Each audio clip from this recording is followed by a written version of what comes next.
Hello అండి. నేరుగా మన టాపిక్లోకి వెళ్ళిపోదాం. ఈరోజు మనం ఒక ఎపిక్ క్లాష్, అదేనండి, ఎవరూ కనీసం ఊహించని ఒక విశ్వ సంగ్రామం గురించి మాట్లాడుకోబోతున్నాం. సాక్షాత్తు ఆ పరమశివుడికి, మహాబలి హనుమంతుడికి మధ్య జరిగిన మహాభీకర యుద్ధం గురించి డీటెయిల్డ్గా విశ్లేషిద్దాం. అసలు ఇంతటి పరాక్రమశాలురిద్దరూ ఎందుకు తలపడాల్సొచ్చింది? దీని వెనుక ఉన్న అసలు కథేంటో ఇప్పుడు తెలుసుకుందాం. ముందుగా ఇక్కడ హనుమంతుడి మాటలు గమనిస్తే, నాకు మరణమైనా సమ్మతమే కాని అపజయాన్ని మాత్రం అంగీకరించను. అబ్బా, ఎంతటి పవర్ఫుల్ స్టేట్మెంట్ కదా! ఇది చూస్తుంటేనే అర్థమవుతోంది, ఇదేదో సాధారణమైన గెలుపోటముల పోరాటం కాదని. ప్రాణాలకు తెగించి పోరాడటానికి హనుమంతులు ఎంతటి అచంచలమైన సంకల్పంతో ఉన్నాడో ఈ మాటల స్పష్టంగా చెబుతున్నాయి. మనం మొదటి విభాగం, మహాయుద్ధం, శివ హనుమాన్ మహాభీకర సంగ్రామం. అసలు ఈ టైటాన్స్ వార్కి దారితీసిన పరిస్థితులు ఎలా మొదలయ్యాయో చూద్దాం. అసలిదొక అద్భుతమైన ఐడియాలజికల్ క్లాష్ అని చెప్పాలి. ఒకవైపు చూస్తేనేమో పరమశివుడు విశ్వాన్ని రక్షించే బాధ్యతలో భాగంగా దేన్నైనా పరీక్షించడానికి లేదా నాశనం చేయడానికి కట్టుబడి ఉన్నాడు. మరోవైపు హనుమంతుడు శ్రీరాముని యజ్ఞాన్ని రక్షించాలనే తన అచంచలమైన భక్తికి కట్టుబడి ఉన్నాడు. అంటే ఒక ఆపలేని శక్తికి, ఎప్పటికీ కదలని భక్తికి మధ్య జరిగిన ఘర్షణ ఇది. ఈ రెండు ధర్మాల మధ్య వచ్చిన క్లాష్ ఈ మహాసంగ్రామానికి దారితీసింది. ఇక ఈ పోరాటంలో అన్లీష్ అయిన పవర్ గురించి ఎంత చెప్పినా తక్కువే. పరమశివుడు తన అపారమైన 11 రుద్రరూపాల శక్తిని ప్రయోగిస్తే ఏమాత్రం తగ్గకుండా రుద్రాంశ సంభవుడైన హనుమంతుడు కూడా దానికి ధీటుగా తన 11 రుద్రశక్తులను ప్రదర్శించాడు. తండ్రి కొడుకులు ఇద్దరూ సమానమైన విశ్వశక్తితో తలపడిన తీరు చూస్తే బ్రహ్మాండం మొత్తం దద్దరిల్లిపోయిందంటే అందులో ఆశ్చర్యం లేదు. నెక్స్ట్ సెక్షన్లోకి వెళ్దాం. రామభక్త హనుమంతుని సంకల్పం. ఈ తీవ్రమైన పోరాటంలో హనుమంతుడి ఇంటెన్షన్స్ ఏంటో ఇప్పుడు పరిశీలిద్దాం. రామకార్యం కోసం ముందుకు వేసిన నా అడుగులు ఎన్నటికీ వెనక్కిపడవు. ఈ ఒక్క మాట చాలు తన ప్రభువైన శ్రీరాముడి పట్ల హనుమంతుడికి ఉన్న డెడికేషన్ ఏంటో చెప్పడానికి. తన గురువు, తండ్రి సమానుడైన శివుడితోనైనా సరే నిస్సంకోచంగా పోరాడటానికి ఆయన రెడీ అయిపోయాడు.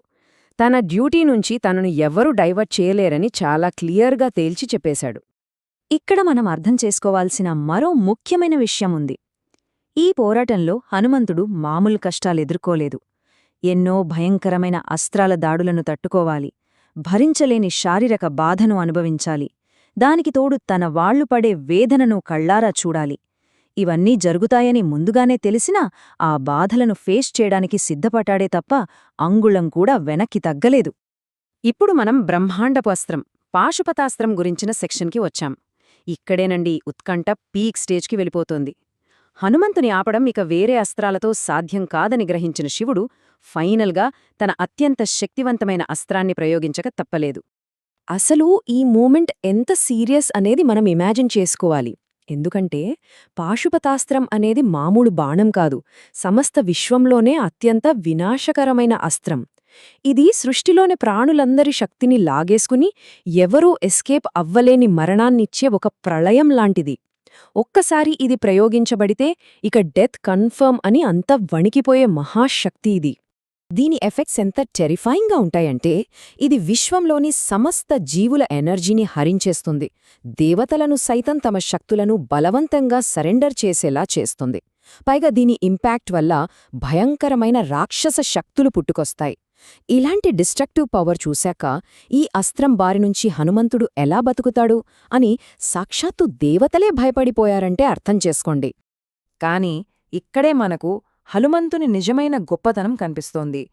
ఏమాత్రం స్వార్థం లేకుండా తన ప్రాణాల్నే పణంగా పెట్టేశాడు. ఈ పాశుపతాస్త్రం వల్ల సృష్టికి, ఇతరులకు ఎలాంటి డ్యామేజ్ జరగకూడదని డిసైడ్ అయిపోయాడు. ఆ మహావినాశనాన్ని తన దేహంపైనే ఆపుకుని ప్రపంచాన్ని రక్షించడానికి ఏమాత్రం వెనుకాడకుండా నేరుగా ఆ అస్త్రం ముందుకెళ్ళి నిలబడ్డాడు. వాట్ ఏ గ్రేట్ సాక్రిఫైస్ కదా! అయితే ఇక్కడే ఒక చాలా emotional and deep question raise అవుతుంది. ఒక తల్లి తన భర్త, కొడుకు ఒకరినొకరు నాశనం చేసుకుంటుంటే చూస్తూ ఎలా ఊరుకోగలదు? ఈ పాయింట్ ఈ ఎపిక్ బ్యాటిల్ని కేవలం శక్తుల పోరాటంగా మాత్రమే కాకుండా ఒక భయంకరమైన ఫ్యామిలీ ట్రాజడీగా మనకు ప్రొజెక్ట్ చేస్తుంది. అందుకే ఇక్కడ మాతా పార్వతి జోక్యం చేసుకుంటుంది. మన 4th యాక్ట్లో జగన్మాత అయిన పార్వతీదేవి ఎలా ఎంటర్ అయిందో చూద్దాం. తన కళ్ల ముందే తన కుటుంబం ఇలా విడిపోతుంటే ఆవిడ ఎలా భరిస్తుంది చెప్పండి. అందుకే శివుని అస్త్రాన్ని ఆపడానికి పార్వతీదేవి ఒక కఠినమైన నిర్ణయం తీసుకుంది.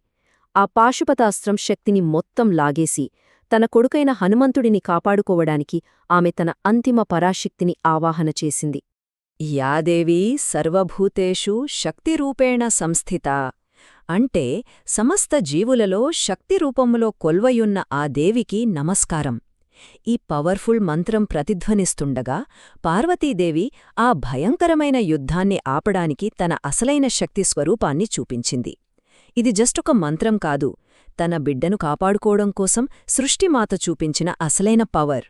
ఆవిడ రాకతో ఒక్కసారిగా సీన్ ఎలా మారిపోయిందో మీరే చూడండి. పార్వతీదేవి ఇంటర్ఫియర్ అవ్వకముందు అంతా ప్రళయబీభత్సం, యోధులంతా అపస్మారక స్థితిలో ఉన్నారు.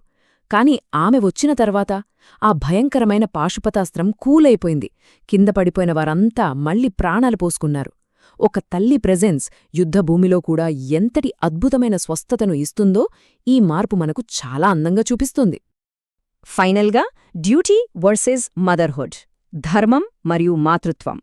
యుద్ధం ఆగిపోయిన తర్వాత జరిగిన లోతైన ఫిలాసఫికల్ డిస్కషన్ ఇప్పుడు మనం ప్యాక్ ఓపెన్ చేద్దాం. గెలుపు భర్తదైనా లేదా కొడుకుదైనా చివరికి ఓడిపోయేది మాత్రం ఎప్పుడూ ఒక స్త్రీనే. పార్వతీదేవి చెప్పిన ఈ ఒక్క మాట నిజంగా మనసుని కలచివేస్తుంది కదా.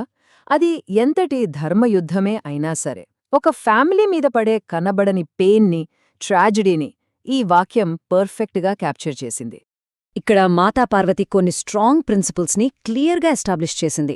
తన వాళ్లే ఒకరితో ఒకరు కొట్టుకోవటం చూడటం ఎంత బాధాకరం, అలాగే తన బిడ్డను కాపాడుకోవాలన్న ఒక తల్లి స్ట్రాంగ్ డిటర్మినేషన్, అన్నింటికంటే ముఖ్యంగా విశ్వధర్మం కన్నా మాతృప్రేమ చాలా గొప్పది అని, శివుని కఠినమైన రూల్స్ కన్నా తన కొడుకును రక్షించుకునే మాతృత్వపు ధర్మమే సుప్రీమని ఆవిడ ప్రూవ్ చేసింది.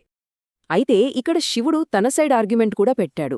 ఇదేదో జస్ట్ ఒక సాధారణ ఫ్యామిలీ గొడవ కాదని, తన కాస్మిక్ డ్యూటీకి, హనుమంతుడి అచంచలమైన భక్తికి మధ్య జరిగిన ఒక అనివార్యమైన క్లాష్ అని శివుడు సమర్థించుకున్నాడు. కర్తవ్యం, భక్తి ఈ రెండింటి మధ్య జరగాల్సిన ఘర్షణే ఇది అని ఆయన వాదన. ఇక ఈ అద్భుతమైన ఎక్స్ప్లెయినర్ని మనం ముగించే ముందు మన ముందు మిగిలిపోయిన ఒక అతిపెద్ద ఫిలసాఫికల్ క్వశ్చన్ ఇది. కాంప్రమైజ్ కాని విశ్వధర్మానికి, ఎలాంటి కండిషన్స్ లేని మాతృప్రేమకు మధ్య ఫైట్ జరిగితే నిజంగా ఈ విశ్వాన్ని బ్యాలెన్స్ చేసే ఆ అంతిమ శక్తి ఏది? కఠినమైన రూల్సా లేక స్వచ్ఛమైన ప్రేమ? దీని గురించి ఒక్కసారి ఆలోచించండి. మరో ఇంట్రెస్టింగ్ టాపిక్తో మళ్ళీ కలుద్దాం.